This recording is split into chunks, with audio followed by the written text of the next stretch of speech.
जय हिंद फ्रेंड्स, जेके एडु क्लासेस में आपका स्वागत है।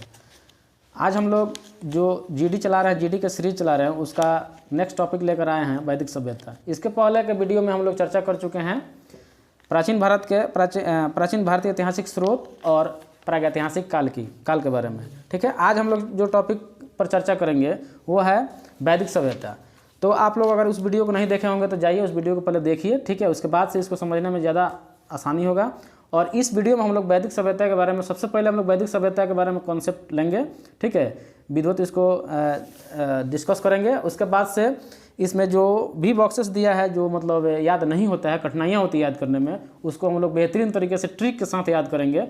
और उसके बाद हम लोग जो इस वीडियो के अंत में हम लोग इस टॉपिक से प्रीवियस ईयर जो महत्वपूर्ण प्रश्न है, जो कि एग्जाम में हमेशा पूछता है, रिपीटेड क्वेश्चन है, उस प्रश्न को हम लोग डिस्कस करेंगे। तो आइए शुरू करते हैं इस सीरीज को। और आप लोग बने रहिए हमारे साथ वीडियो में लास्ट तक, और इस टॉपिक से रिलेटेड सारे समस्या का हल हो जाएगा और एक भी प्रश्न नहीं छूटेगा। ये मतलब आप लोग अंतिम तक बने रहते हैं तो ये ठीक है। तो चलिए शुरू करते हैं। जैसे देखिए वैदिक सभ्यता, पहले इसके पहले हम लोग पढ़े थे हड़प्पा सभ्यता, सिंधु घाटी सभ्यता, ठीक है। तो हड़प्पा सभ्यता के पतन के बाद, हड़प्पा सभ्यता के पतन के बाद जो नवीन सभ्यता शुरू हुआ वह उसका नाम उसी को मतलब कहा गया वैदिक सभ्यता। वैदिक सभ्यता इसलिए कहा गया क्योंकि उसका ज्ञान हम लोगों को वेदों से मिलता है, ठीक है। तो वेदों से इसका ज्ञान हम लोगों को वेदों से प्राप्त होता है और इसको दो भागों में बांटा गया, ठीक है। एक जो था उत्तर वैदिक काल एक पूर्व वैदिक काल और फिर उत्तर वैदिक काल। तो पूर्व वैदिक काल का ज्ञान हम लोगों को ऋग्वेद से मिलता है, इसलिए उसको ऋग्वैदिक काल भी कहते हैं, ठीक है। तो पूरे वैदिक काल का जो मतलब कार्यकाल है वो है 1500 ईस्वी से लेकर के 1500 BC से लेकर के 600 BC तक। लेकिन उत्तर वैदिक पूर्व वैदिक काल का जो सेशन है वो 1500 से लेकर के 1000 तक है, 1500 BC से लेकर के 1000 BC तक। और उत्तर वैदिक काल का जो सेशन है वो है 1000 से 600 तक, मतलब 1000 BC से 600 BC तक, ठीक है। तो इसकी चर्चाएं हम लोग करेंगे। तो देखिए, तो इसमें हम लोग पहले देखते हैं कि उसका वैदिक सभ्यता का जो महत्वपूर्ण जो तथ्य था उसके बाद से सब क्या मतलब प्रकार जो है, मतलब जो ऋग्वैदिक काल और उत्तर वैदिक काल जो है उसकी चर्चाएं करेंगे। तो देखिए इसमें इसका निर्माता जो है आर्यों को माना जाता है, ठीक है। आर्यों का आगमन जो है भारत में वैदिक काल में हुआ था। और आर्य जो है, आर्य एक संस्कृत शब्द है जिसका अर्थ होता है श्रेष्ठ, कुलीन, ठीक है। और ये जो आर्य जो थे, आर्यों के मूल निवास के बारे में बहुत सारा कन्फ्यूजन होता है। मैंने बहुत सारे जो मतलब इतिहासकार हैं अलग अलग अपना मत दिए हैं, ठीक है। उनमें कुछ लोगों का मत अलग अलग था, तो उसको देखते हैं। जैसे मैक्स मुलर के अनुसार आर्य जो है मध्य एशिया से आए हुए थे, ठीक है। तो आर्य मध्य एशिया से, जो कि मतलब सर्वाधिक प्रमाणिक यही माना जाता है, आर्य मध्य एशिया से आए थे। और दयानंद सरस्वती के अनुसार आर्य जो है वो तिब्बत से आए हुए थे। और बाल गंगाधर तिलक के अनुसार आर्य आर्कटिक प्रदेश यानी उत्तरी ध्रुव से आए थे। और अलग अलग और इतिहासकार है, जैसे कि अविनाश चंद्र दास, ये सप्त संधव प्रदेश से आए हुए थे। इनके कहा नाम था कि सप्त संधव प्रदेश से आर्य आए हुए थे, ठीक है। उस तरह से एक और है गार्डन चाइल्ड, ये दक्षिणी रूस से आए हुए थे। इनका कहा नाम था कि आर्य जो है दक्षिणी रूस से आए हुए हैं। तो अधिक सर्वमान्य जो मत माना जाता है वो मैक्स मुलर का है, जो मध्य एशिया वाला है, ठीक है, जो मध्य एशिया से आए हुए थे आर्य। उसके बाद से आर्य सर्वप्रथम, देखिए आर्य सर्वप्रथम आए तो पंजाब और अफगानिस्तान के क्षेत्रों में बसे, वहाँ पर निवास किए, अपना प्रथम निवास वहाँ पर किए। और देखिए यह आर्यों की जो सभ्यता थी वो ग्रामीण सभ्यता थी। देखिए तो यहाँ पर सभ्यता क्या होता है ना, सभ्यता थोड़ा सा उल्टा महसूस होता है। जैसे कि हम लोग पढ़े थे प्रागैतिहासिक काल में हड़प्पा सभ्यता में कि वो जो हड़प्पा सभ्यता का जो था वो मोहनजोदड़ो जो था वो मतलब शहरी सभ्यता था। लेकिन यहाँ देख रहे हैं कि ये ग्रामीण सभ्यता है, ठीक है। तो हड़प्पा सभ्यता के पतन के बाद लगभग उसमें 200 साल तक लगभग गैप रहा। उसके बाद से ये सभ्यता का जो विकास हुआ, इसमें ये ग्रामीण सभ्यता से विकास हुआ, ठीक है। तो ये जो था वैदिक सभ्यता, ये ग्रामीण सभ्यता माना गया है। और ये आर्य जो थे, आर्यों की भाषा जो थी संस्कृत थी। ये जो एक एक पॉइंट है आप लोग ध्यान देते जाइएगा, फिर हम लोग रिकॉल करेंगे। आर्यों की भाषा संस्कृत थी। आर्यों की प्रशासनिक इकाई जो थी 5 भागों में बटी हुई थी: कुल, ग्राम, विष, जन, राष्ट्र। आर्यों की भाषा की, आर्यों की जो प्रशासनिक इकाई कितने भागों में बटी थी? कौन कौन? अब देखिए, जैसे कि हम लोग जानते हैं कि इस वैदिक सभ्यता का ज्ञान हम लोगों को वेदों से मिला है, तो थोड़ा सा वेदों पर भी थोड़ा चर्चा कर लेते हैं। वेद जो है, वेद 4 है, ठीक है, जिसमें सबसे पुरान और सबसे पुराना वेद कौन है? ऋग्वेद है। ऋग्वेद से जितने भी ज्ञान प्राप्त होता है वो ऋग्वेदिक काल का बारे में जितना ज्ञान प्राप्त होता है ऋग्वेद से प्राप्त होता है। ठीक है, तो ऋग्वेद में मंडल कितने हैं? 10। ऋग्वेद में 10 मंडल है और 10 से 28 सूक्त और 10,462 ऋचाएँ हैं। ठीक है, ये तो पहले से भी याद हम लोग को। ऋग्वेद के पाठककर्ता को क्या बोलते हैं? अब देखिए, ऋग्वेद में कुल मंत्रों की संख्या जो है 10,580 है। ठीक है, इसमें से 118 मंत्रों को रिपीटेड किया गया, मतलब दोहराया गया है। ठीक है, इसलिए मूल मंत्रों की संख्या 10,462 है। यानी ऋग्वेद में मूल मंत्र कितने हैं? 10,462। कुल मंत्र जोड़ा जाए तो 10,580। ठीक है, तो इस तरह से हम लोग देखें ऋग्वेद के बारे में। ठीक है, अब देखिए यजुर्वेद। यजुर्वेद को क्या बोला जाता है? देखिए, यजुर्वेद जो होता है ना, इसमें यज्ञों के नियमों और विधि विधान का संकलन है। ठीक है, यजुर्वेद जो है इसके पाठककर्ता क्या बोलते हैं?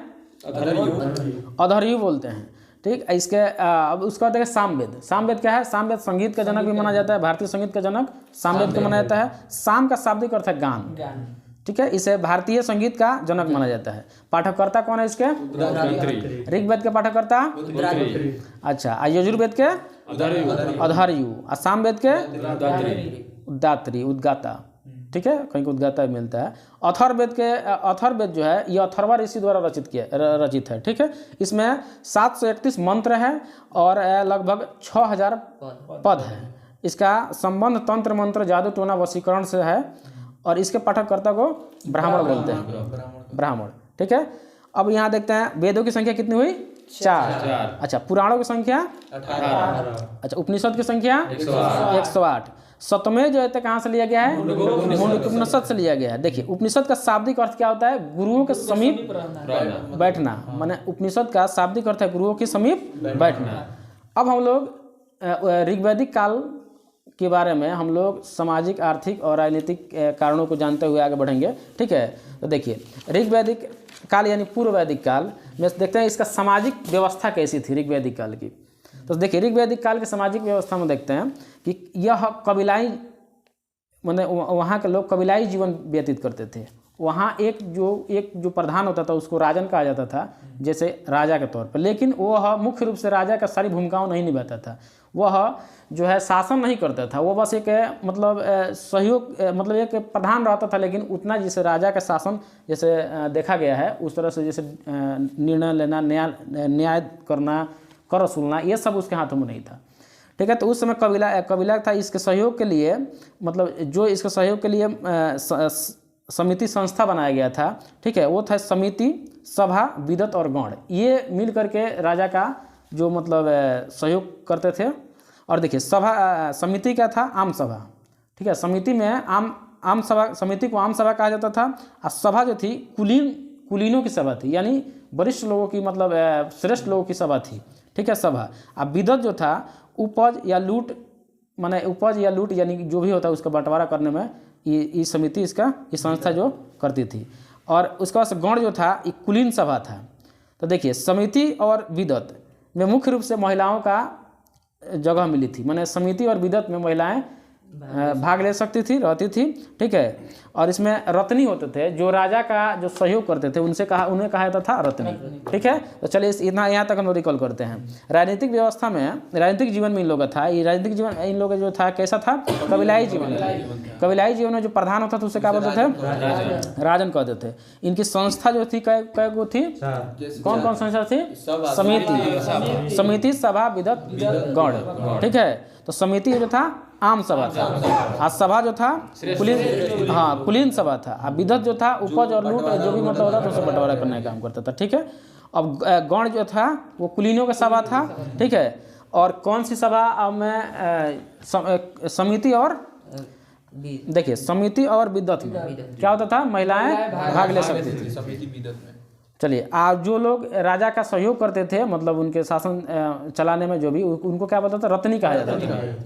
चलिए आगे बढ़ते हैं। सेना नियमित नहीं थी, मतलब ऋग्वैदिक काल में सेना नियमित नहीं थी। राजा के पास कोई सेना नहीं था। जो भी मतलब कबीलाई लोग, यानी जो लोग भी जनता लोग थे, वही लोग जो भी मतलब अपना सेना का काम करते थे। और इसमें जो होता था, एक बलि वर्ड मिला है। बलि का अर्थ होता है स्वेच्छा से कर देना, यानी राजा कर वसूलना नहीं करते थे, स्वेच्छा से लोग कर देते थे अपने क्षेत्र के विकास के लिए। सॉरी।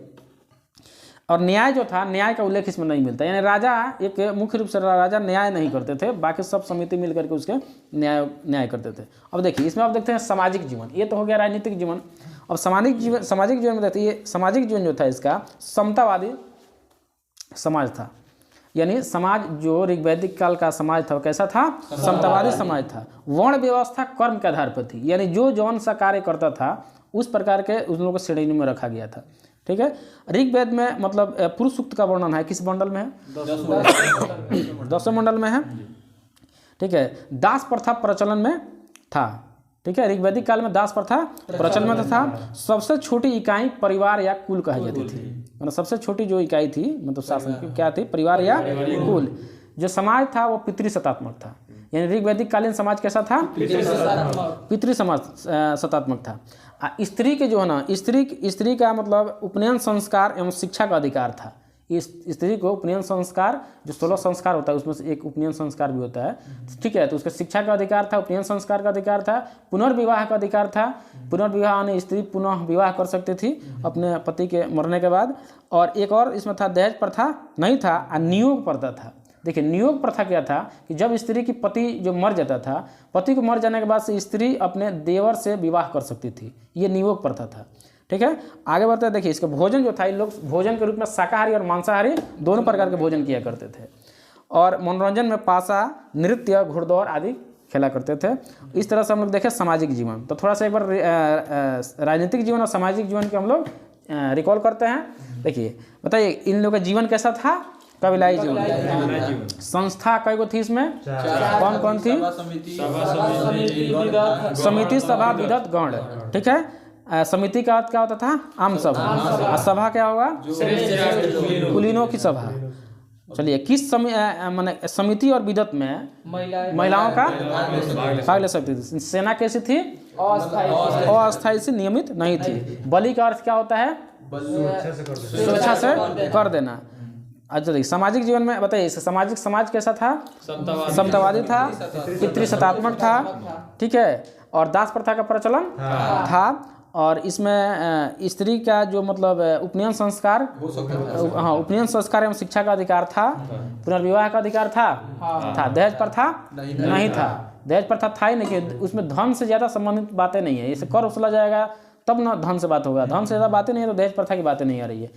इस हिसाब से वही समय सही था। ठीक है, और देखिए उसके बाद से इसमें देखे तो नियोग प्रथा। नियोग प्रथा का अर्थ क्या होता है, जैसे कि पति, हाँ जिसकी अगर पति मर जाए तो महिला अपने देवर से शादी कर सकती थी। ठीक है, आगे बढ़ते हैं हम लोग। देखिए आर्थिक जीवन इन लोगों का। देखिए इन लोगों का अर्थव्यवस्था का आधार जो था पशुपालन था। कृषि उतना विकसित नहीं थी उस समय, पशुपालन पर ये लोग ज़्यादा डिपेंड थे। और उसमें भी गाय को ज़्यादा पालन करते थे। और गाय को अधन यानी न मारे जाने योग्य पशु के श्रेणी में रखा गया था। और गाय बहुत पूजनीय थी और बहुत महत्वपूर्ण पशु थी। ठीक है, अभी देखिए रथ में घोड़ा का उपयोग करते थे ये लोग। कृषि उतना महत्व नहीं था, पशुपालन और पशुपालन कृषि से ज़्यादा महत्वपूर्ण था। कृषि भी होता था लेकिन उतना महत्व नहीं था। उद्योग जो थी बहुत सीमित थी उद्योग। और जो व्यापार जो था वो भी सीमित था। वह विदेशों से व्यापार नहीं था, आंतरिक व्यापार था। बाहरी व्यापार नहीं था। आंतरिक व्यापार जो भी मतलब आंतरिक अपने जो व्यापार करते थे यानी यहाँ बाहरी व्यापार का साक्ष्य नहीं मिला है। मुद्रा की खोज जो हुई नहीं हुई थी। वस्तु विनिमय प्रणाली थी। वस्तु विनिमय प्रणाली का अर्थ होता है वस्तु से वस्तु का लेन देन। ठीक है, जैसे मान लीजिए कोई वस्तु बेचते हैं और वस्तु से लेते हैं। जैसे गाँव में देखते हैं कि हम लोग गाँव में घुमा के बेचता है सब ये तरबूज वगैरह। ठीक है, गेहूं मक्का से बराबर तौला लेते हैं लोग। तो क्या वो प्रणाली कौन प्रणाली है, वस्तु विनिमय प्रणाली। तो वस्तु विनिमय प्रणाली का मतलब वस्तु से वस्तु का लेन देन होता है। उसमें मुद्रा नहीं थी तो यही प्रचलन में था। अब देखिए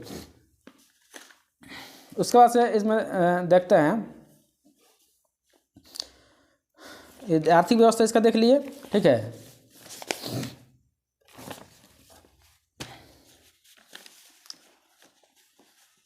अब देखिए इसका धार्मिक आर्थिक हो गया ना, एक मिनट।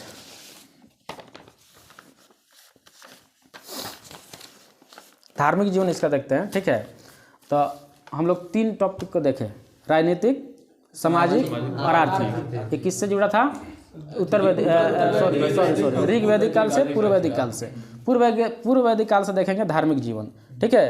तो इन लोग का धार्मिक जीवन कैसा था, तो देखिए इस काल के लोग जो थे ना प्रकृति को पूजनीय मानते थे, ठीक है, और बहुदेववादी थे। बहुदेववादी मतलब बहुत सारे देवताओं का पूजा मानते थे, पूजा करते थे, और इस क्षेत्र के आधार पर सारे देवताओं का विभाजन किए थे लोग, ठीक है। जैसे पृथ्वी लोक के देवता, वायु लोक के देवता, अंतरिक्ष लोक के देवता। पृथ्वी लोक के देवता में उस समय माना करते थे लोग अग्नि, सोम, पृथ्वी, बृहस्पति इत्यादि। उसके बाद से वायु लोक के देवता सूर्य, वरुण, मित्र, विष्णु, उषा और पूषण, ये जो थे वायु लोक के देवता के रूप में मानते थे लोग। अंतरिक्ष लोक के देवता के रूप में इंद्र, मारुत और रुद्र इत्यादि देवताओं को माना जाता था। यानी ये लोग जो देवताओं का विभाजन किए थे, क्षेत्र के हिसाब से देवताओं का विभाजन था। इंद्र सबसे प्रमुख देवता थे, जिन्हें पुरंदर कहा जाता था। पुरंदर के नाम से भी जाना था। पुरंदर का अर्थ होता है ना, पुरंदर का अर्थ होता है किला तोड़ने वाला।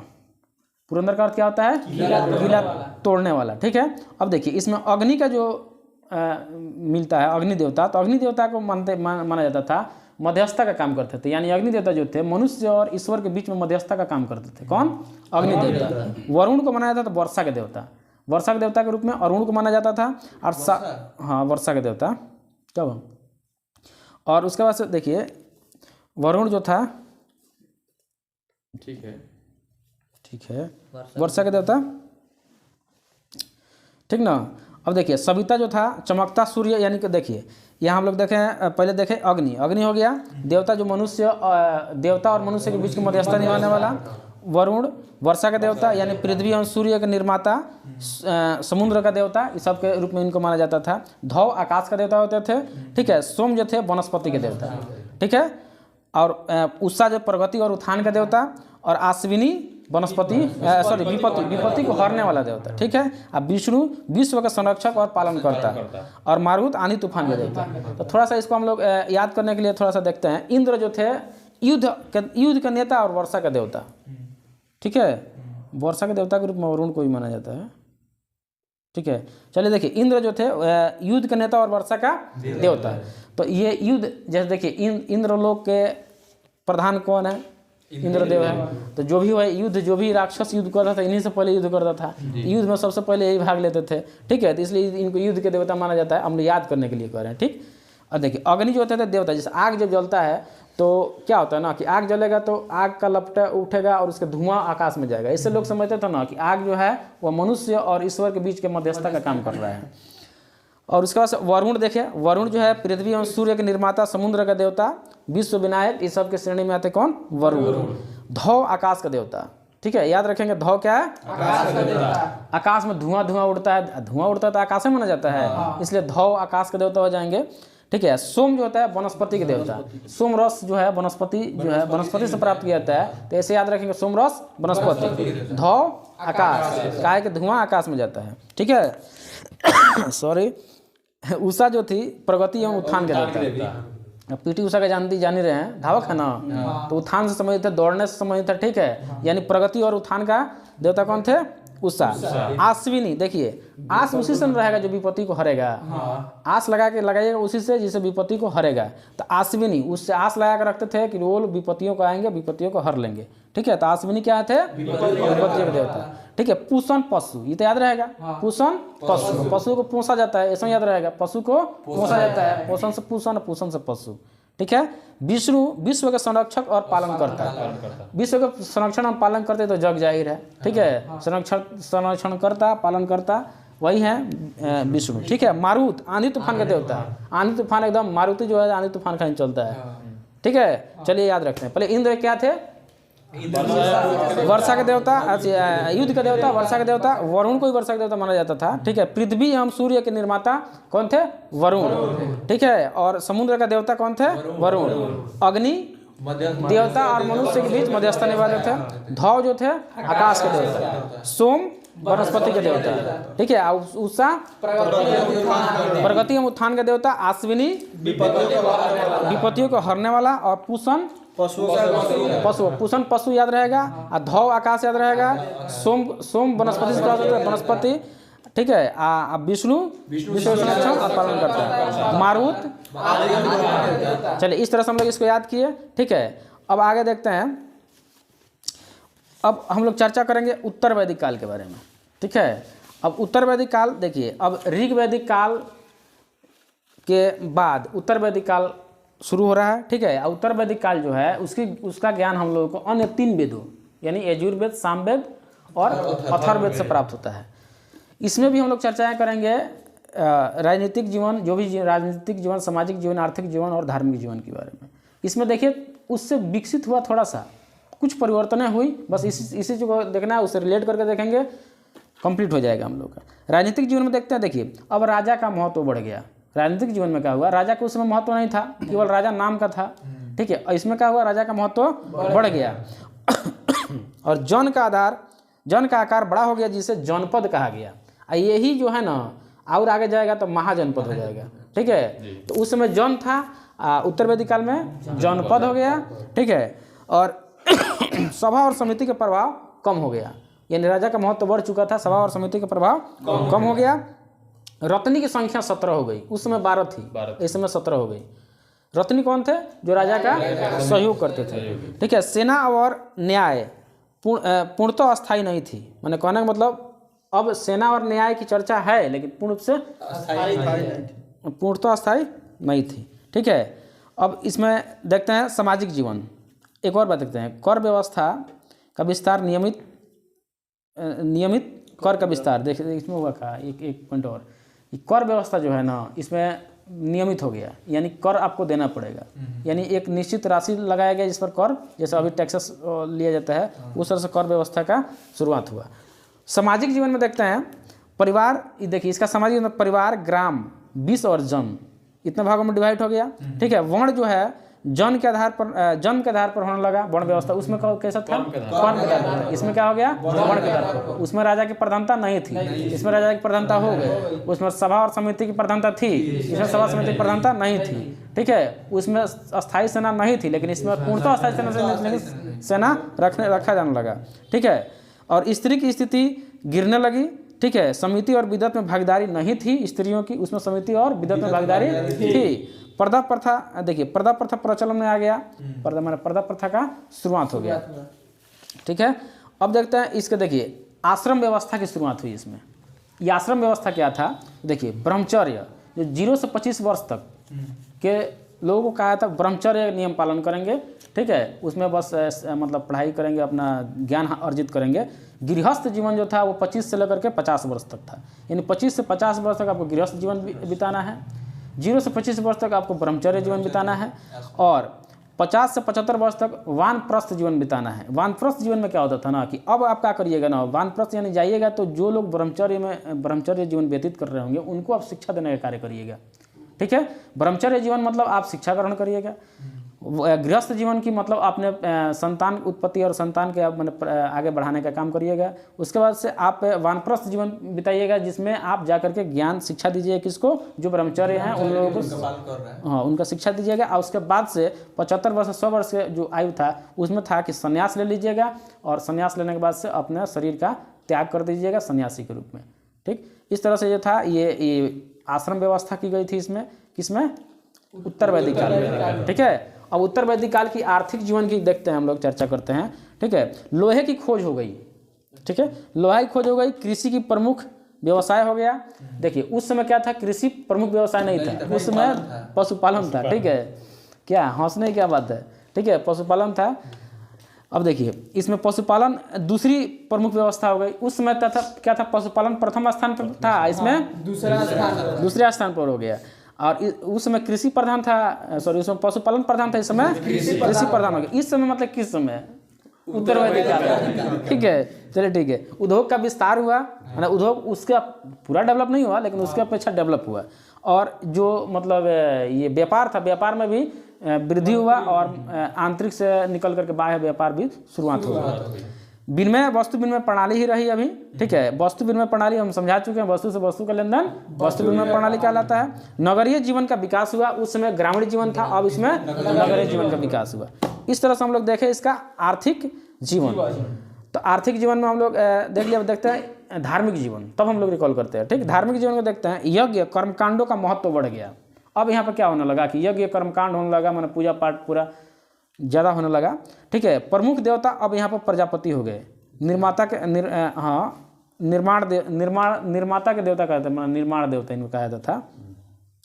विष्णु पोषण एवं रक्षक के देवता माने जाने लगे। रुद्र पशुओं के देवता मानने लगे, उसमें पूषण थे, इसमें रुद्र जो थे पशुओं के देवता। वरुण जल के देवता ऐसे माने जाने लगे, और यहाँ पर पूषण जो थे शूद्रों के देवता माने जाने लगे। ठीक है, किसमें? उत्तर वैदिक काल में। अब पूषण उसमें पशुओं के देवता थे, इसमें शूद्रों के देवता माने जाते। ठीक है, अब देखिए यज्ञ जो होता था, यज्ञ 3 प्रकार का मुख्य रूप से। अश्वमेध यज्ञ, इसमें क्या होता था? राज्य का विस्तार किया जाता था। इसमें घोड़ा को छोड़ दिया था और घोड़ा जहाँ तक जाएगा वहाँ राज्य का विस्तार होगा, और जो भी उस घोड़ा को पकड़ लेगा उससे युद्ध होगा, या तो घोड़ा को छोड़ेगा, नहीं तो युद्ध की चुनौती स्वीकार करेगा। ठीक है, जैसे कि राम जी कराए थे, वो था ना। हाँ पकड़ लिए थे उसको। हाँ। ठीक है, उसके बाद से राजस्व यज्ञ, ये प्रतिष्ठा हेतु होता था, यानी अपने प्रतिष्ठा को दिखाने के लिए ये कराया जाता था। कौन? राजस्व यज्ञ।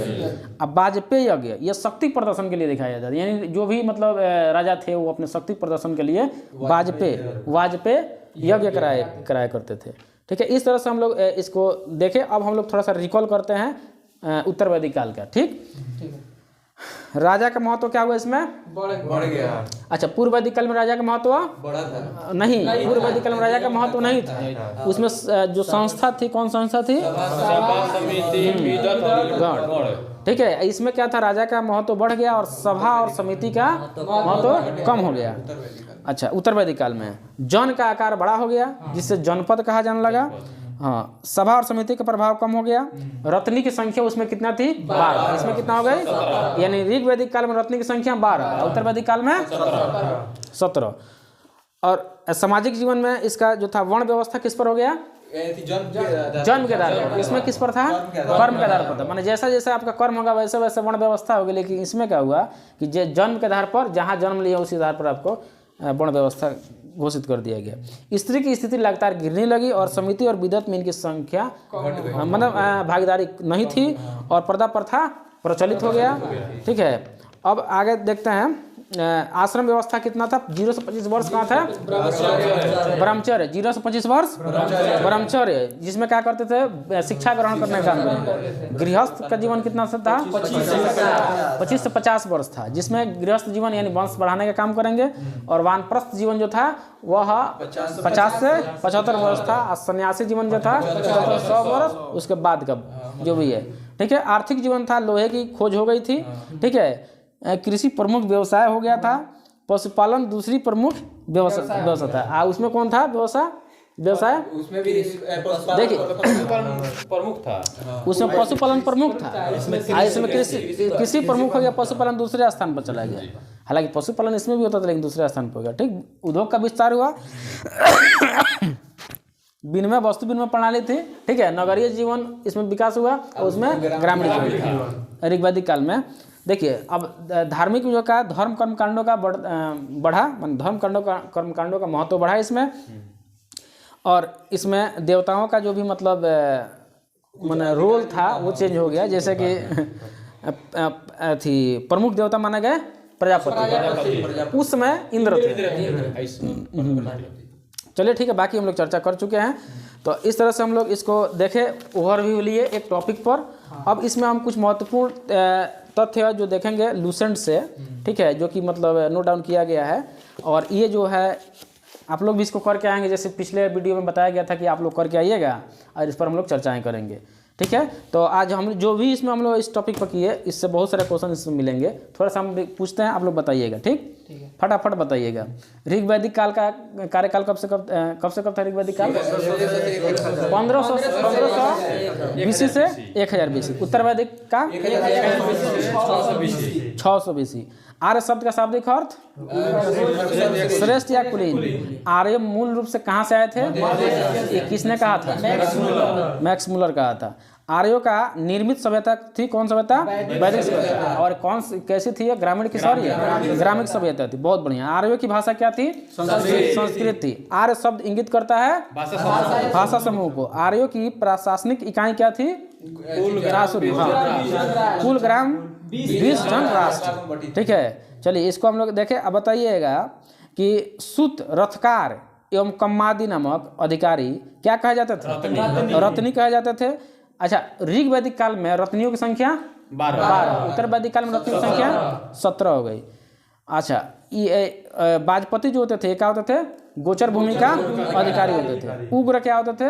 अपराधियों को पकड़ने वाला पकड़ने का कार्य उग्र अपराधियों को पकड़ने का काम करते हैं। अच्छा, अपराधी को पकड़ने का काम उग्र आदमी करेंगे, शांत आदमी से तो होगा नहीं। कोई अपराधी होगा उसको उग्र होगा, दौड़ा पकड़ेगा, एकदम पाँक में दौड़ा देगा, ठीक है, दौड़ा के पूरा पकड़ेगा तो कौन करेगा? उग्र, ठीक है। अब देखिए ऋग्वेद में किसी न्यायाधिकारी का उल्लेख नहीं मिलता है, इसलिए कहा गया है कि ऋग्वेद चर्चा करता है किसका? ऋग्वेदिक काल का, उसमें न्याय की चर्चा नहीं की गई है।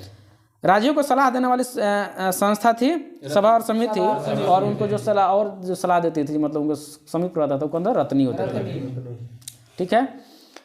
दशरहा के युद्ध का उल्लेख किस मंडल में है? 7वें, ऋग्वेद के 7वें मंडल में है। आर्यों का समाज कैसा था? पितृप्रधान। आर्यों का समाज कैसा था? ठीक है। आजीवन अविवाहित रहने वाली महिलाओं को क्या कहता? अमाजु। आजीवन मतलब जीवन भर शादी नहीं करने वाली महिलाओं को कहा जाता था अमाजु थी, ठीक है। आर्यों का मुख्य पेय पदार्थ क्या था? सोमरस था, ठीक है। सोमरस देखिए आर्य 3 प्रकार के वस्त्र का प्रयोग करते थे: वास, अधिवास, उष्ण। वास, अधिवास और उष्ण। अंदर पहनने वाले कपड़ा को नीवी कहते थे। आर्यों के मनोरंजन के मुख्य माने क्या था साधन? बासा, घुड़दौड़, रणदौड़, संगीत, ठीक है, ये सब था। आर्यों का मुख्य व्यवसाय क्या था?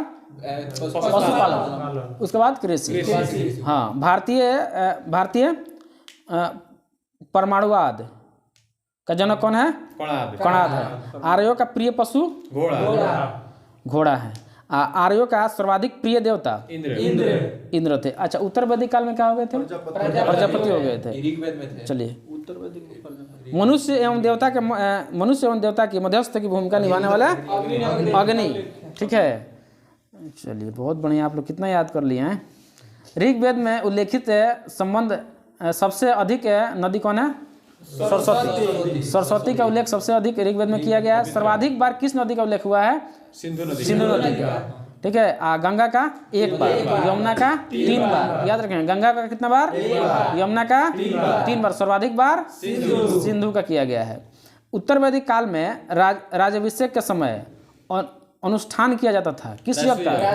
राजसूय यज्ञ का। उत्तर वैदिक काल में हल क्या कहलाता था? सीरा। और हल से मतलब जो हल रेखा होता था उसे क्या बोलते थे? सीता। सबसे प्राचीन भारतीय दर्शन सांख्य दर्शन। सत्यमेव जयते कहाँ से लिया गया है? मुंडकोपनिषद से। गायत्री मंत्र किस देवता को सावित्री को, ठीक है। चलिए, बहुत बढ़िया। बताइए, महाभारत का पुराना नाम? जय सनिता। महाभारत का पुराना नाम?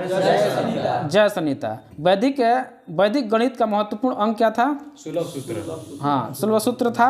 ऋग्वेद के संपत्ति का प्रमुख रूप क्या था? क्या लिखे? ऋग्वेद में संपत्ति का प्रमुख रूप क्या था? गोधन। अच्छा, हाँ, गोधन क्या था? देखिए, उसमें होता क्या था ना कि जैसे कि गायों को पाल करके उसमें धन एकत्रित किया जाता था, ठीक है। गाय को पाला जाता था और गाय को पाल करके उसे धन एकत्रित किया जाता था, गोधन कहा जाता था, ठीक है। चलिए, उसके बाद भारत में बताइए, भारत के किस स्थल खुदाई में लौह धातु के प्रचलन का प्राचीनतम प्रमाण मिला है? अतरजी खेड़ा, ठीक है। अनुलोम विवाह क्या था? अनुलोम विवाह जैसे मतलब उच्च कोटि माने उच्च पुरुष, देखिए, उच्च वर्ग के पुरुष और निम्न वर्ग की नारी। विवाह होता था, अनुलोम होता था। अब प्रतिलोम क्या होता था? निम्न कोटि का पुरुष, हाँ, ठीक है, प्रतिलोम कहते थे। अब नहीं समझ में आया तो फिर से एक बार दोहराते हैं इसको। देखिए, अनुलोम विवाह उच्च कोटि की पुरुष और निम्न कोटि की महिला। अब प्रतिलोम विवाह उच्च कोटि की महिला, निम्न कोटि की पुरुष, ठीक है। चलिए, संस्कारों की संख्या कितनी थी? 16, ठीक है। 3 ऋण थे, कौन?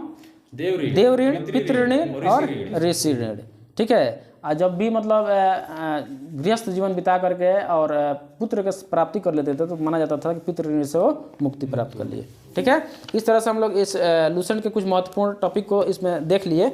अब इसमें कुछ याद करने वाली चीज़ें हैं जो हम लोग करते हैं। देखिए, अभी हम लोग जो किए थे ये देवता का, ठीक है, ऋग्वैदिक कालीन देवता को हम लोग ठीक से कर लिए हैं। अब थोड़ा सा देखते हैं ना इसके दर्शन जो थे, ठीक है, प्रवर्तक और इसके दर्शन, इसको थोड़ा सा देखते हैं। देखिए चरवाक था, चरवाक दर्शन के प्रवर्तक थे चरवाक। चरवाक याद रहेगा, ठीक है, हाँ चरवाक याद रहेगा ना, इसमें तो कोई याद नहीं करना है, ठीक है। योग के पतंजलि, देखिए योग का संबंध बाबा रामदेव से है, बाबा रामदेव जी का संबंध पतंजलि से है, ये तो एकदम सिंपल याद रहेगा। योग किससे? पतंजलि, योग पतंजलि। देखिए न्याय गौतम ऋषि, देखिए न्याय गौतम बुद्ध के बारे में अगर कहा जाए तो गौतम बुद्ध भी न्याय करते थे, लेकिन ये गौतम बुद्ध नहीं है, गौतम ऋषि है, ठीक है।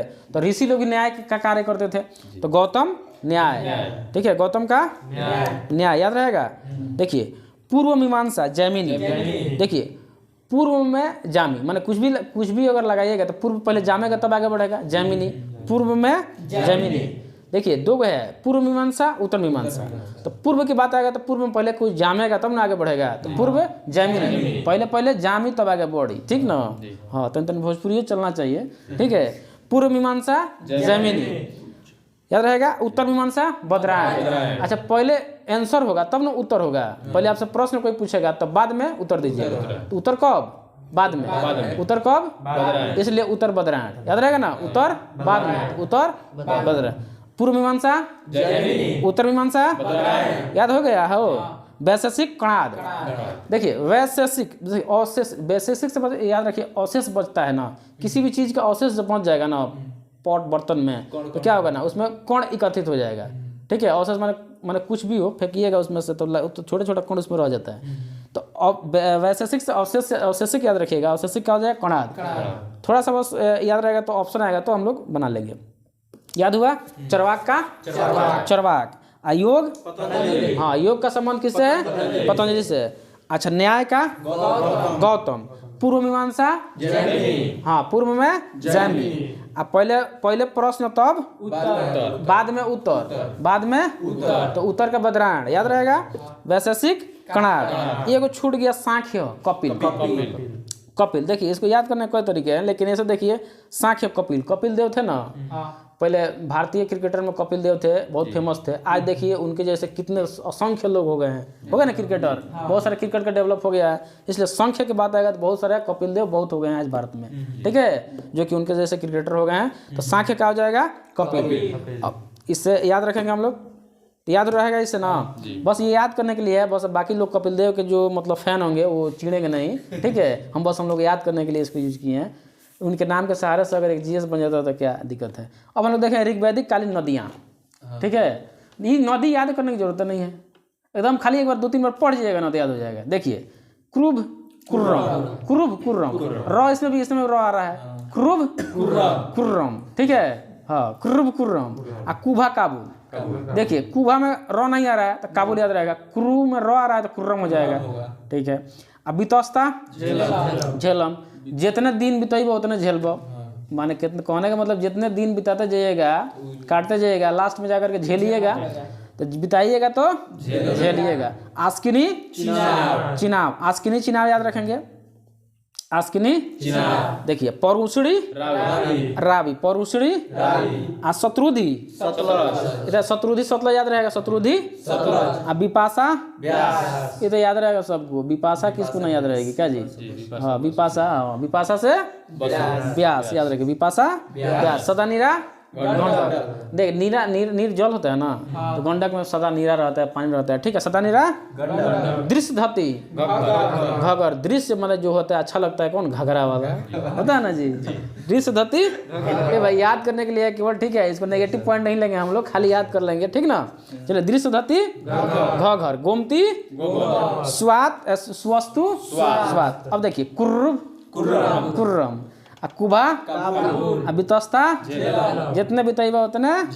अच्छा आस्किनी चिनाव, ठीक है, आस्किनी चिनाव। परुषणी रावी याद रहेगा, परुषणी में याद रहेगा, परुषणी ठीक है याद रहेगा, परुषणी हाँ। अच्छा शत्रुधि का सतलज, आप लोग भी ध्यान से बोला करिए, ठीक ना, जब देख रहे हैं तो बोलते चलिए साथ साथ, ठीक है। विपाशा व्यास, सदानीरा गंडक, और दृश्य धती घघर, गोमती गोमत, और स्वस्तु स्वाद। इस तरह से हम लोग पूरे इसको कवर किए और ट्रिक के साथ भी किए।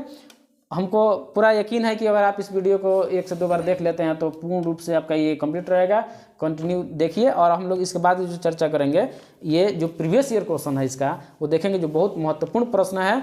और सीरीज हमेशा चलते रहेगा, प्रतिदिन आएगा। थोड़ा सा डिस्टर्बेंस चल रहा है अभी टेक्निकल प्रॉब्लम से, लेकिन इसको हम लोग कंटिन्यू करेंगे। और ये जो सभी एग्ज़ाम जो है, एग्ज़ाम आने वाला है, उसको ध्यान में रखते हुए हम लोग इस जीडी क्लास को ले चलेंगे। इसलिए आप लोग ज़रूर सब्सक्राइब कर लीजिए, बेल आइकन दबा लीजिए, शेयर करिए, कुछ कमेंट करके हम लोगों को सजेशन दीजिए कि क्या हम लोग में कमियां हैं, ठीक है, उसको हम लोग सुधारेंगे। तो आप लोग से ही रिक्वेस्ट रहेगा, हम लोग थोड़ा मेहनत कर रहे हैं तो थोड़ा सा भी लगे कि हाँ आप लोग भी हम लोग उसमें सहयोग कर रहे हैं, ठीक ना। तो आगे हम लोग थोड़ा सा क्वेश्चन हम पूछेंगे, ठीक है, ज़्यादा नहीं, 2-4-10 क्वेश्चन रहेगा, क्योंकि वीडियो लंबा हो जाएगा।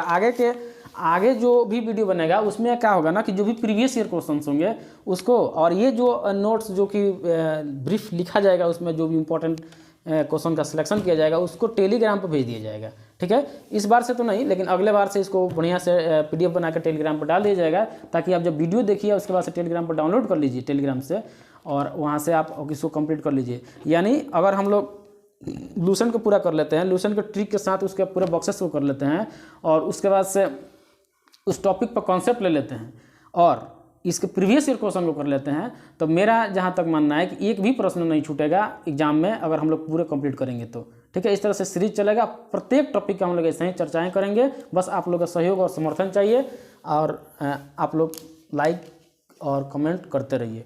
देखिए कुछ प्रश्न हम पूछना चाहेंगे। अच्छा, ये बताइए, आप लोग इसमें से याद हुआ ना?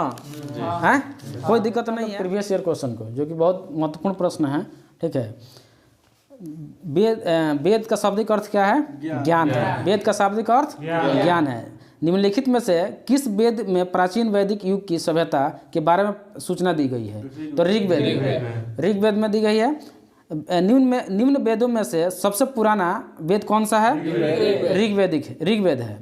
गायत्री मंत्र किस पुस्तक का लिखा गया? किस पुस्तक में? ऋग्वेद में। सबसे पुराना वेद कौन सा है? ऋग्वेद है। बोगाज कोई महत्वपूर्ण है क्योंकि देखिए यहाँ प्राप्त अभिलेखों में वैदिक देवता एवं देवियों का नामोल्लेख प्राप्त होता है, इसलिए बोगाज कोई महत्वपूर्ण है। देखिए प्रश्न सब पूछा हुआ प्रश्न है, थोड़ा ध्यान से देखिएगा लोग। ऋग्वेद की मूल लिपि थी ब्राह्मणी। ऋग्वेद में निम्नलिखित किन किन नदियों का उल्लेख अफगानिस्तान के साथ साथ आर्यों के संबंध का सूचक है? ऑप्शन है आस्किनी, परुषणी, विपाशा, शत्रुधि, और लास्ट ऑप्शन है कुभा और क्रुम, ठीक है, कुभा और क्रम, ठीक है। उसके बाद से है ऋग्वेद में कई परिच्छेदों में प्रयुक्त अधन्य शब्द संदर्भित है किससे? गाय के लिए है।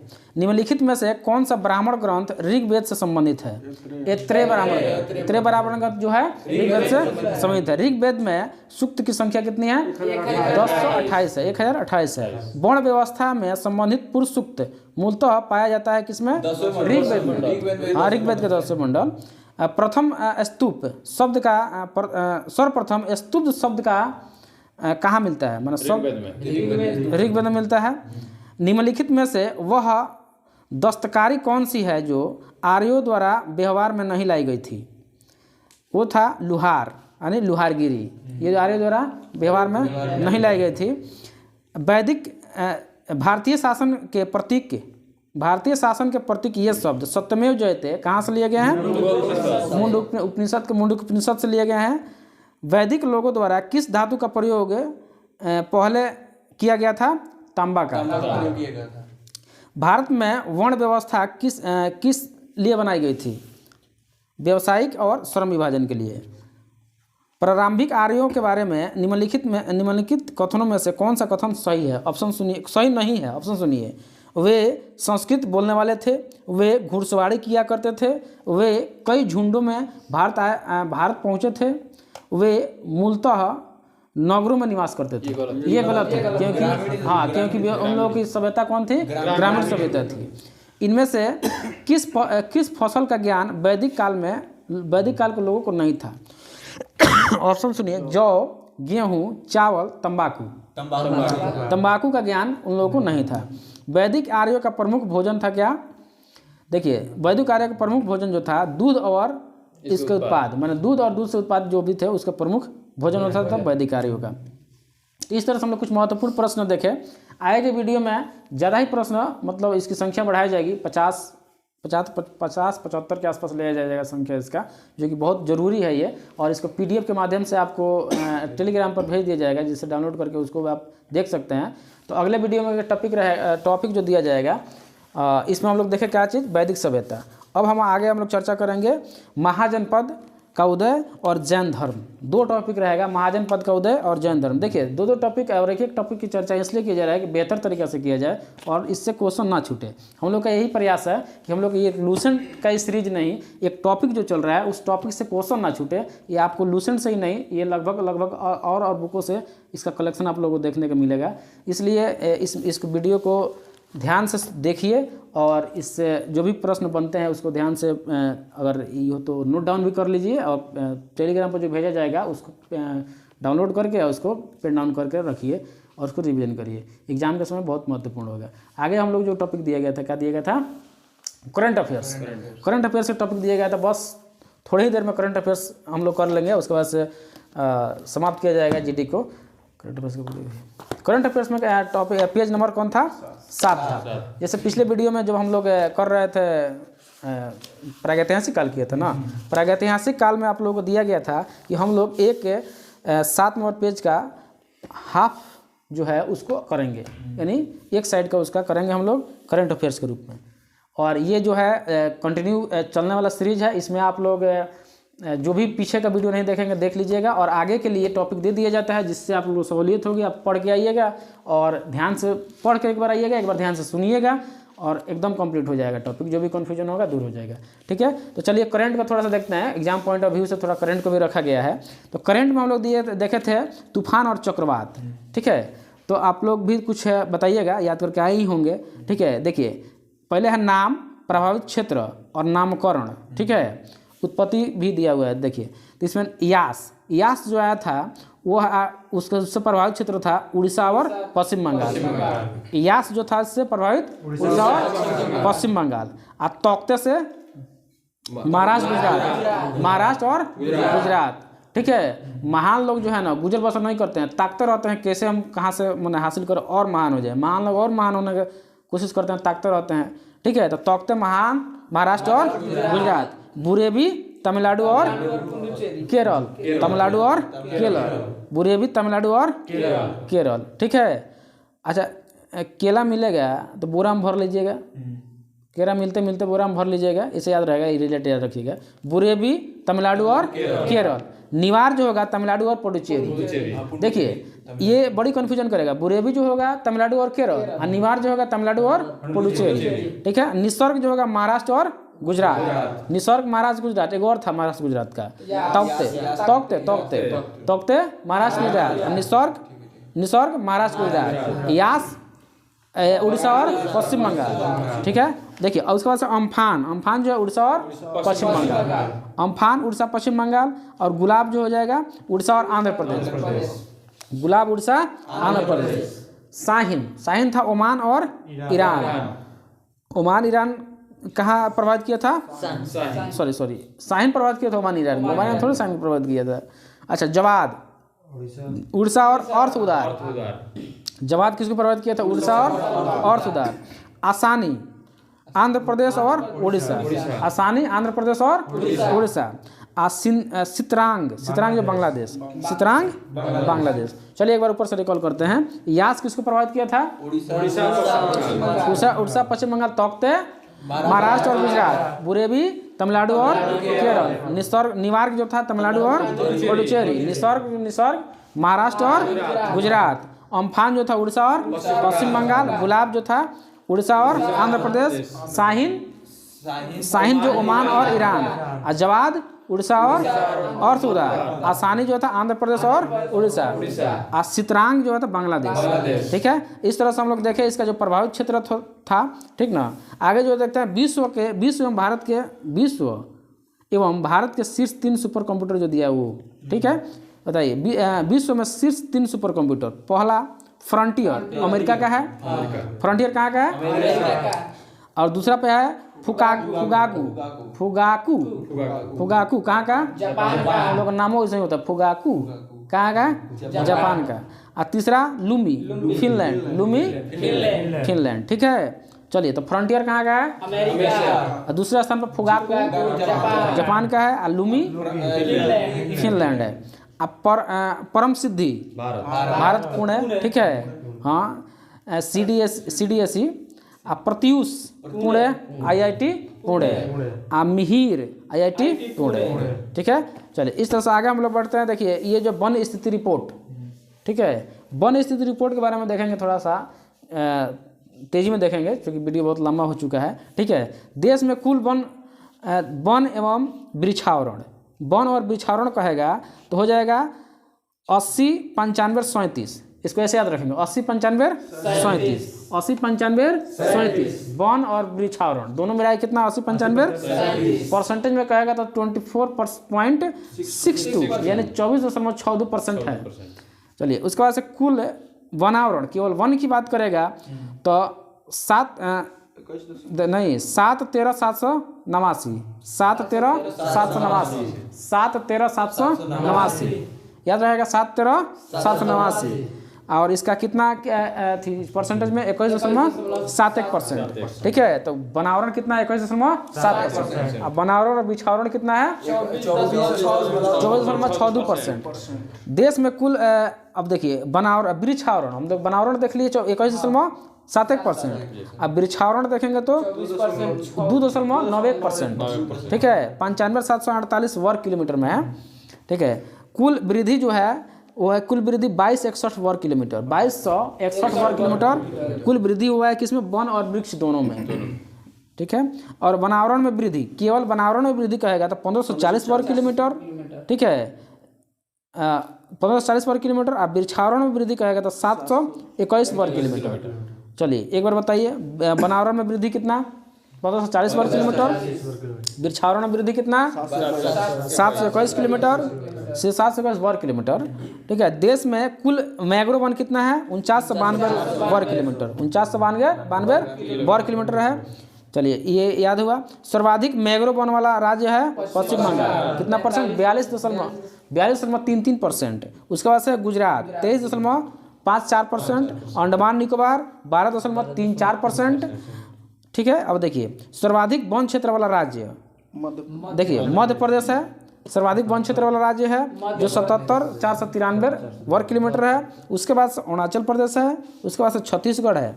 तो अरुणाचल प्रदेश का है 66688, अरुणाचल प्रदेश का 66688 है। और उस सबसे कम वन वाला राज्य हरियाणा है, उसके बाद पंजाब, उसके बाद से गोवा। याद रखेंगे। वनावरण में वृद्धि दिखाने वाला शीर्ष राज्य आंध्र प्रदेश, वृद्धि दिखाने वाला आंध्र प्रदेश है। ठीक है, सर्वाधिक वनावरण प्रतिशत वाला राज्य मिजोरम। देखिए प्रतिशत में कहेगा तो मिजोरम, और क्षेत्रफल के अनुसार कहेगा तो मध्य प्रदेश, क्षेत्रफल के अनुसार कहेगा तो मध्य प्रदेश, और प्रतिशत में कहेगा तो मिजोरम। बहुत बढ़िया। अच्छा, देश में वनों में कुल कार्बन स्टॉक कितना है? तो 7204 मिलियन टन, 7204 मिलियन टन।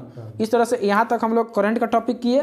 ठीक है, अब जो आगे इसमें इस साइड का जो दिया हुआ है प्राकृतिक प्रमुख कृषिगत उत्पादन भारत एवं विश्व में, उसके बाद दिया प्रमुख खनिज उत्पादन भारत एवं विश्व में, इसको हम लोग करेंगे। इसमें थोड़ा सा ट्रिक भी लगाया जाएगा। ठीक ना, ट्रिक लगा के किया जाएगा। थोड़ा सा टफ है लेकिन हम लोग रिकॉल करेंगे बार बार तो याद हो जाएगा। करेंट है, ज़्यादा ध्यान देने की जरूरत नहीं है, मतलब रटने की, बस हम लोग थोड़ा थोड़ा इसको देखे रहेंगे तो याद रहेगा, आ जाएगा। ठीक है, उसके बाद से टॉपिक क्या दिया गया था? देखिए जनवरी का दिया गया था 1 से 15 तक। तो क्या लंबा नहीं हो जाएगा वीडियो? थोड़ा लंबा होगा लेकिन कल से तो इस टॉपिक को रहने दीजिएगा, ज़्यादा लंबा हो सकता है ना। देखिए तो कितना देर का होगा। जनवरी दिया गया था ना, 1 जनवरी से 15 जनवरी तक। ठीक है, फिर भी हम पूछ लेते हैं। ठीक है, ओवरव्यू एक पूछ लेते हैं तेज़ी में। ठीक ना, वो दिक्कत नहीं होगा, आगे से थोड़ा सा देखा जाएगा। किस देश में महारानी एलिजाबेथ के नाम पर द्वीपों का नाम बदलने की घोषणा की गई? ऑस्ट्रेलिया। मिसेज इंडिया गैलेक्सी 2021 से खिताब किसने जीता है? हाँ, निकिता सोकल। अच्छा, किस राज्य की हाई कोर्ट देश की पहली पेपरलेस अदालत बन गई? केरल। बहुत इंपॉर्टेंट क्वेश्चन पूछा हुआ है, ठीक है। साहित्य अकादमी ने किस भाषा के लिए दया प्रकाश सिन्हा को साहित्य अकादमी पुरस्कार दिया है? हिंदी के लिए दिया हुआ है।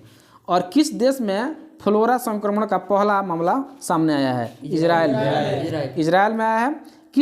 किसे प्रतिष्ठित केबीज सम्मान से सम्मानित किया गया है? अजय कुमार कक्कड़। राज्य के कौन सा राज्य देश का पहला एलपीजी युक्त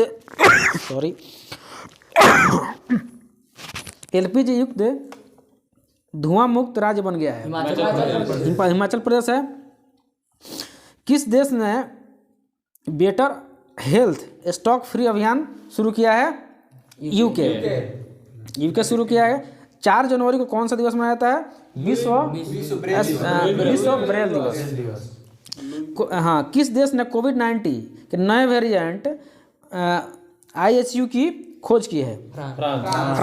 फ्रांस किया है। जिला स्तरीय सुशासन सूचकांक वाला पहला केंद्र शासित प्रदेश कौन है? जम्मू कश्मीर है।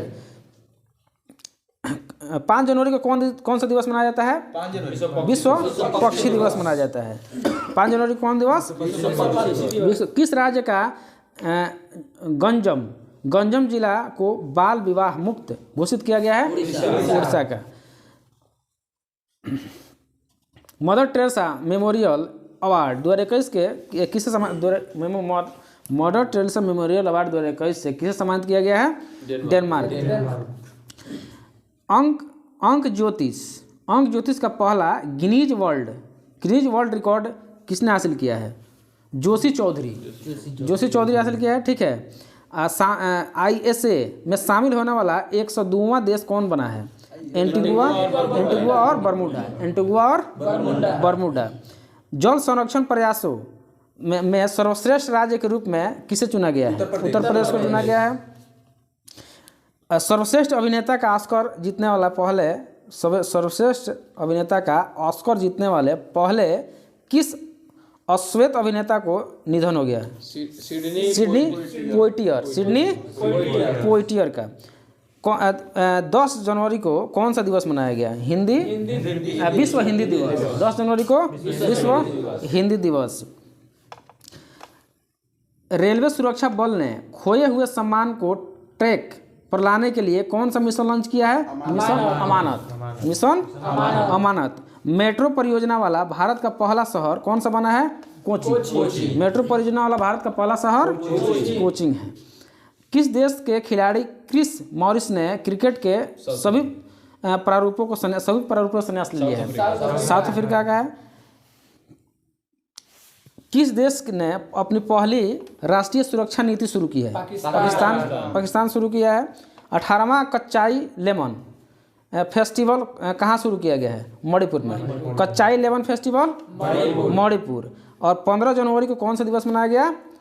भारतीय थल। देखिए, इस तरह से हम लोग लाइन से तो नहीं, लेकिन ओवरव्यू पूछे इधर उधर से, लेकिन इसको करके आइएगा आगे 15 जनवरी से 30 जनवरी तक, ठीक है। 15 जनवरी 2022 से 30 जनवरी 2022 तक इसका ऑनलाइन करेंगे। और उसका 31 जनवरी 2022 तक। इसमें जो है जो हम एक टॉपिक दिए हैं पेज नंबर 7 का, वो करेंगे, ठीक है। इसको थोड़ा सा पूछा जाएगा लाइन बाई लाइन। इसमें समय का थोड़ा अभाव होने की वजह से वीडियो लंबा ना हो, इसके वजह से थोड़ा सा इसको हम फास्ट पूछे। और आगे आप लोग टॉपिक जो दिया गया है, क्या टॉपिक है? महाजनपद का उदय और जैन धर्म। 2 टॉपिक लेकर के हम लोग फिर आएंगे अगले वीडियो में। और आप लोग सब्सक्राइब करिए और बेल आइकन को जरूर दबा दीजिए, क्योंकि जानते हैं होगा क्या कि हम लोग जो इस पर ट्रिक के माध्यम से और टॉपिक भी कराएंगे। ट्रिक के माध्यम से टॉपिक कराया जाएगा, वीडियो दे दिया जाएगा, तो इसकी सूचनाएं आप लोगों को प्राप्त होगी और आप लोग उससे लाभ उठा पाएंगे। तो इसलिए आप लोग सहयोग करिए और कमेंट करके ज़रूर बताइए कि हम लोग में मतलब क्या सुधार होना चाहिए, कैसा लगा आप लोगों का ये वीडियो, ठीक है। चलिए समाप्त करते हैं। जय हिंद।